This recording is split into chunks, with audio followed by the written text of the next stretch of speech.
I want to tell Kenyans, as we are doing politics, which looks like fashionable today, and doing all that we are doing, let us look at the budget.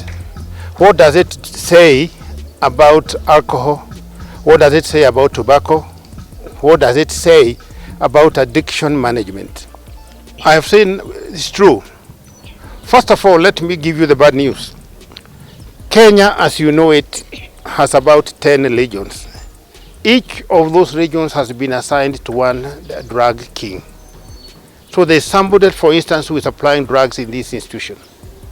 This is something the government knows too well. And if they don't know, then I'll give them free consultancy.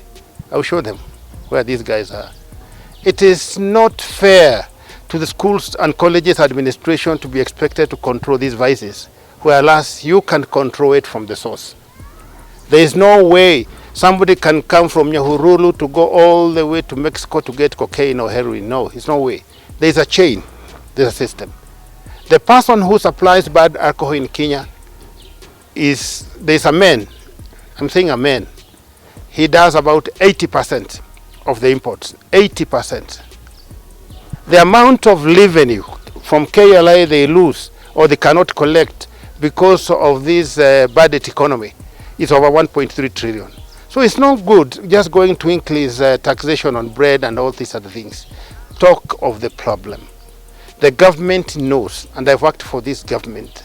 I was recruited in this government on 1st April 1978. I know what I know.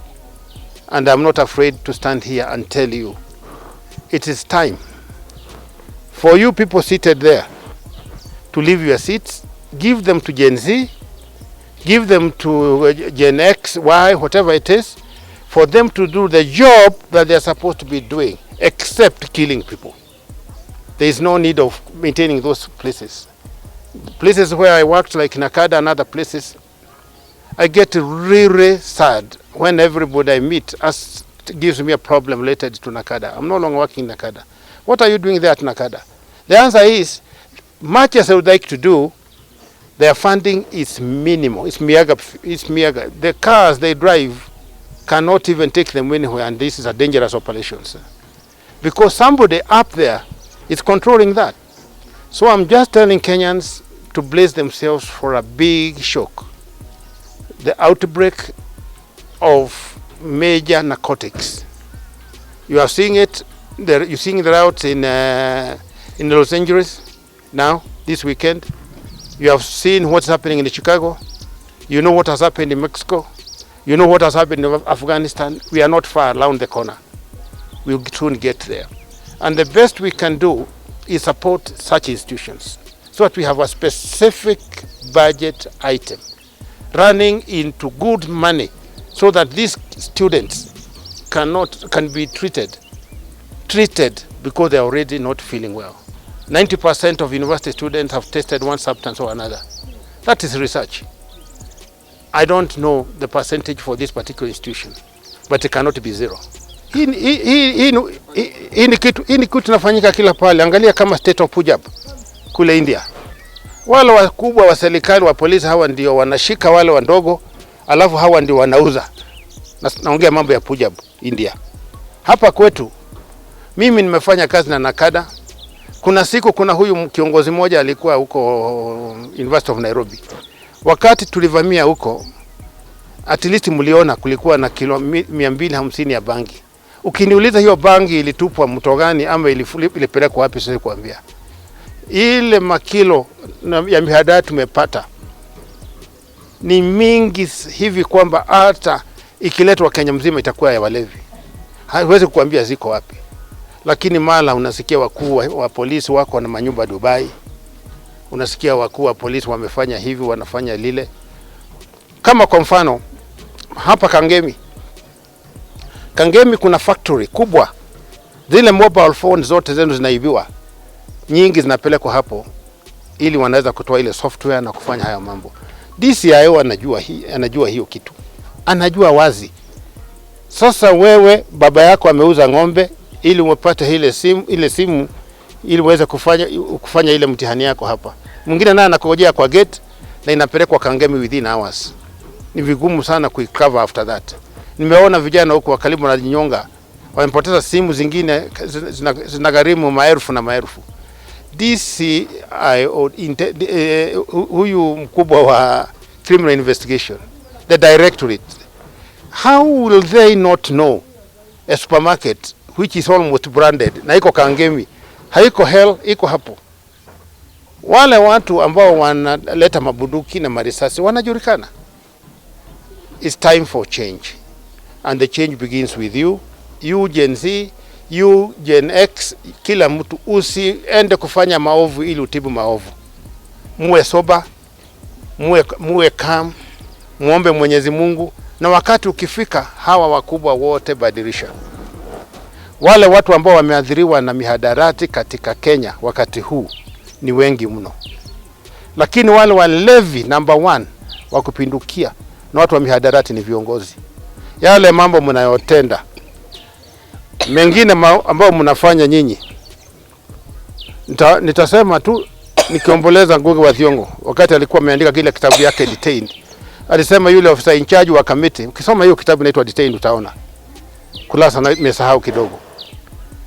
Wewe, alisema yule officer in charge wa committee wakati huo, kwa sababu alikuwa nakataa kabisa aende kuangaliwa jino. Akienda kule mbinguni, hata yule shetani mkuu LUCIFER atamkataa. Kwa sababu gani? Kwa sababu makosa yake ni mingi kuliko ya LUCIFER mwenyewe. Tusiwe katika hiyo hali. Nyinyi ambao mko mmepatiwa jukumu la kusaidia watu, hawa vijana wetu ni watoto wetu. Wacheni kuharasa hawa. Tofauti ya binadamu na wanyama wa polini, binadamu anatumia ubongo. Wanyama wa polini wanatumia ukali wa makucha yao na meno yao. Tuache hayo, na hawa watoto wetu tuwapende, tuwatolerate, na tusiwe ni watu wa kupigana na hawa watoto, hasa Gen Z. Ni watoto wetu, wamekasilika kwa sababu hii ama ile ingine. Wewe kama unataka upendwe na hawa watoto, fanya lile jambo ambalo litawasaidia, ile kazi ambayo iko manufaa kwao, lakini usiende kuua. Usiue Gen Z, usijaribu kuua Gen Z. Si jukumu lako kuua. Mambo ya uhai wa mtu inakuwa control na Mwenyezi Mungu mwenyewe, si serikali, na kuna mtu ako na kibali. Hata kuku lazima uulize mwenyewe kabla hujachukua kuku na kuchinja kuku ya mwingine ama kondoo. Sisi yote ni viumbe ya Mwenyezi Mungu, na mimi nawakemea vikali sana wale watu wamehusika na mauaji ya Gen Z. Hakuna sababu yoyote dunia mzima ambayo inaweza fanya sisi tufurahie hayo mambo ambayo yanaendelea. Na nyinyi Gen Z, msiende kwa mihadarati na pombe kwa sababu mnauawa. Hapana. Muketi, mtoe formula. Mtoe formula ambayo itafanya muishi kwa maisha mema katika dunia hii, na ile ambayo itaondoa yale maovu katika serikali na mengine kama hayo. Mungu awabariki. My name is Felix Mututho, the Chief Principal of this great TVET institution. Today we had a very special day where we had Mheshimiwa Mututho talking to our students about drugs. I want to say at Nyandarua National Polytechnic, we believe in building the whole character of our students, because you can give them skills, but if they are destroyed by drugs, then it will just be a waste of resources. So through the Department of Guidance and Counseling, we partner with the stakeholders like JOMEC, where Mututho is the CEO, and others. And we invite them to come and engage our students so that we can create awareness on what kind of harm and the extent of damage drugs will do. So I'm appealing to our students. I know they were there. I know this is also going across the country. Wherever we have students, we have gone through, we have seen the various types of addicts, and the most dangerous is the one from drugs and alcohol. Let them desist from this, because the moment you become a slave of drugs, it doesn't matter whatever level of skills you get, you just become useless, and we have seen it in this country. My name is Eric John. I'm a student here in Nyandarua. I'm pursuing agriculture engineering. I'm in my final year, a student leader. I want to take this opportunity to thank our Department of Guidance and Counseling through our administration, which is being led by Chief Principal Mr. Felix Mungatu, for bringing us a great man in this Kenya called Honorable John Mututho. And actually, we've seen and we've heard things that we have never heard even before. And what we believe and what we know through what he has taught us together with his team, we know that we are going to have a big change in our institution. He has talked about many things, addicts and everything, and he has given us the way to come out of those addicts. Even today, I was a little bit surprised to know that even taking more water is addictive. Actually, that was a surprise to me. He has taught us many things that I don't want to talk about here. But what I know through what he has said, actually I know that our lives is going to improve and to improve into better. We want to thank him so much, and we thank our administration so much for doing that task. And what will maybe encourage our trainees, what we have learned today, let us put it into practice. And also, I want to take again this opportunity to thank our administration that they may bring us so many motivational talks like these ones, so that at least our students who are suffering in their various areas can at least get better. Thank you very much. Do you have actually in our school, what normally affects many students is drugs addictions, bang and alcohol. That's the main challenge that we have here. But the students who are there, we have been given the way forward to move on that. And actually, even we have the links everywhere where those students who are did not manage to come for the session, at least they will get them in our social media platform and even in the WhatsApp group that we will share with them. Naitwa Maria Wangari, nasoma computing and informatics. Yangu kwanza ni kumshukuru Mheshimiwa Mututho ambaye amekuja huku chuoni mwetu akatufunza mambo mengi about mental health, and it has really changed our life. In fact, he's a good mentor, a good psychologist.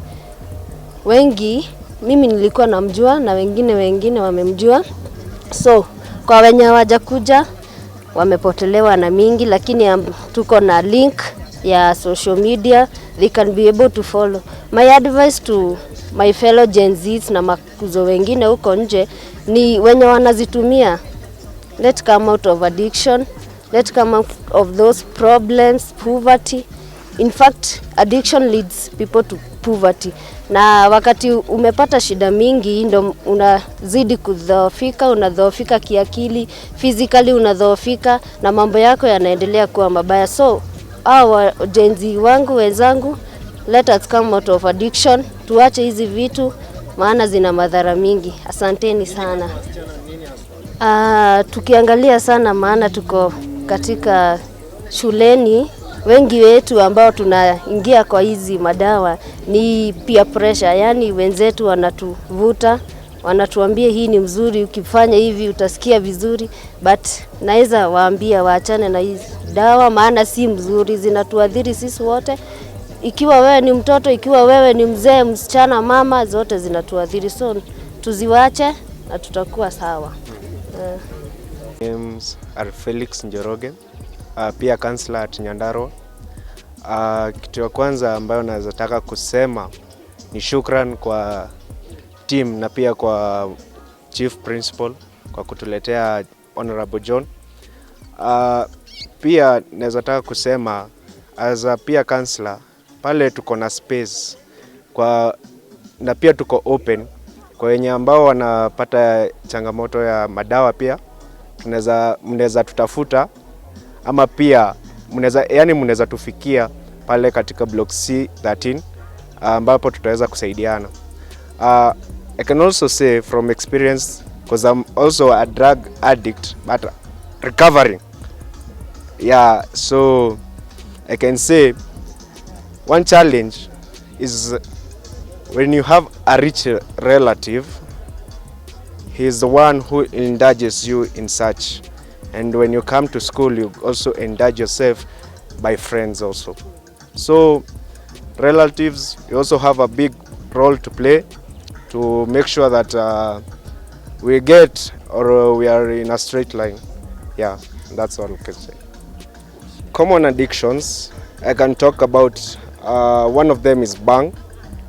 You may find that a lot of students actually here in Nyandarua, they do suffer from drug addiction such as bang and alcohol.